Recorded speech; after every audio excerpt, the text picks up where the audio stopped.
The morning sun bathed the little town of Nezuka in golden light. Birds chirped above the thatched rooftops, and children's laughter echoed through the narrow streets. In a small compound near the edge of town, a young girl named Amara chased butterflies through her mother's garden. She was only 8 years old, but her heart carried the kind of joy that could light up even the darkest days. Her mother, Ngozi, watched from the veranda with a gentle smile. "Amara, come inside, my dear.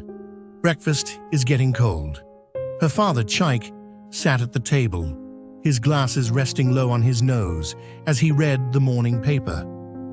"Our little sunshine never runs out of energy," he chuckled. Their home was filled with warmth, not because of wealth, but because of love. Amara had everything that truly mattered: a mother who taught her kindness, a father who believed in her dreams, and a faith that tomorrow would always be bright.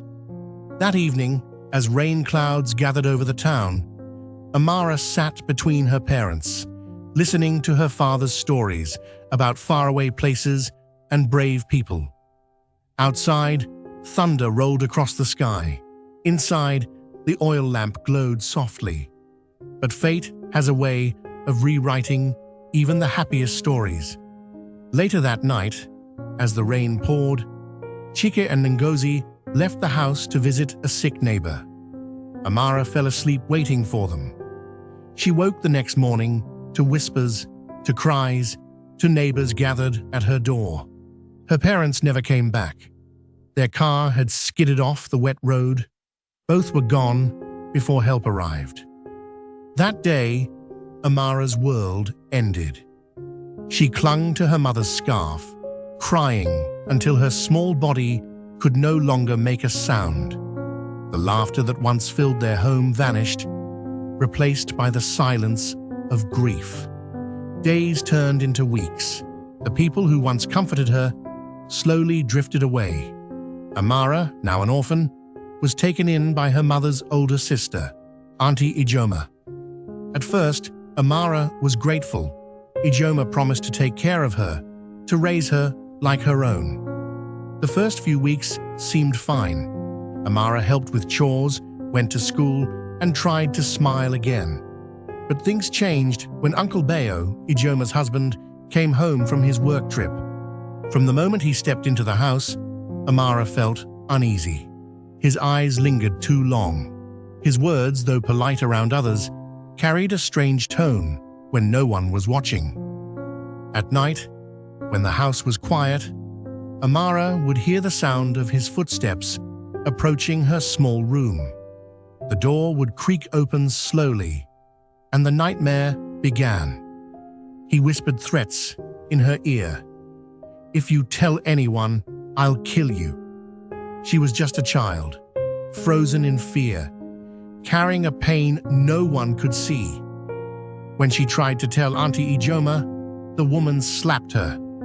"How dare you lie about my husband, you ungrateful child?" That was the day Amara learned that silence could be safer than truth. Weeks became months. The abuse continued. She stopped smiling. She barely ate.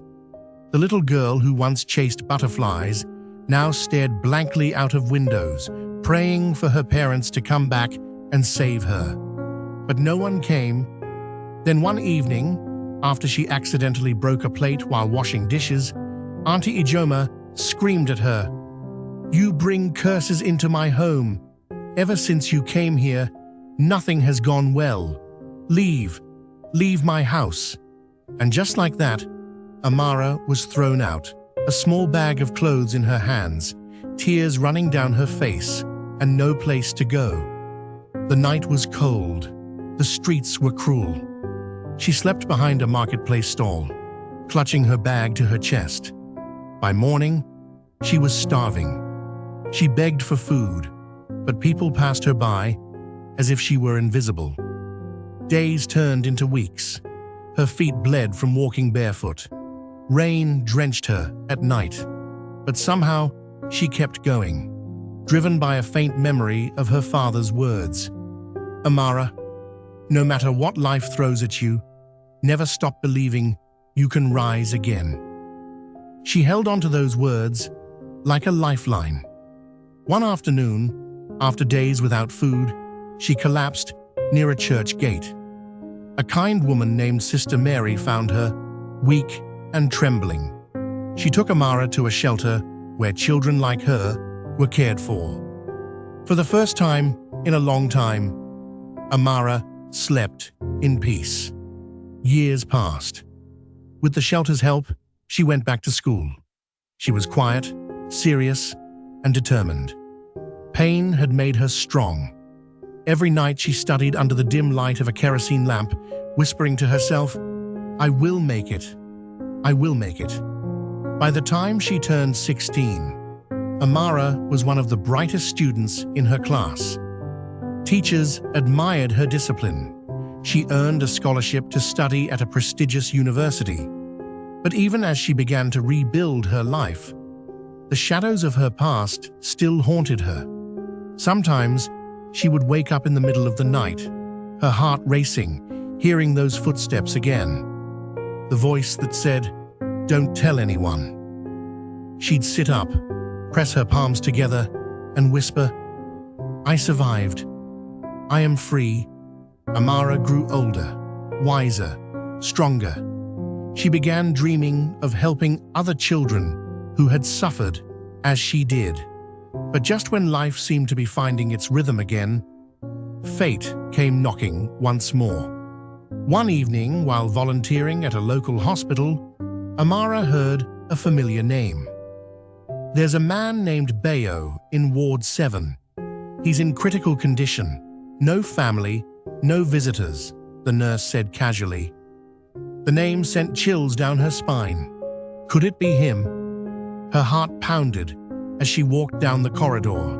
Each step felt heavier than the last. She reached the doorway and looked inside.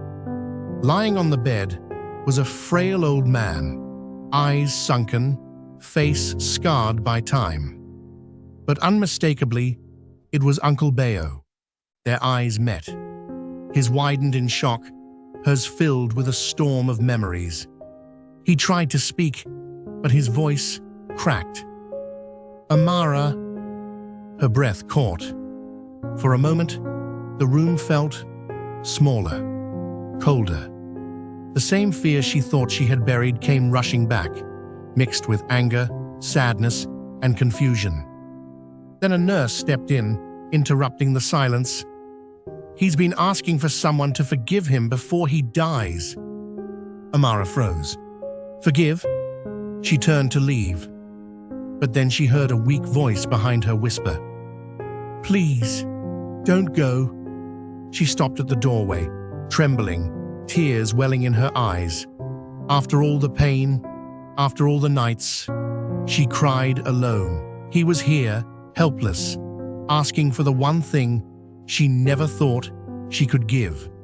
But before she could respond, the sound of a familiar voice echoed down the hall. "Amara?" She turned around slowly, and there stood Auntie Ijoma, older, thinner, her face lined with years of suffering. Amara's heart stopped. The past she had run from had finally caught up with her. Stay tuned for part 2.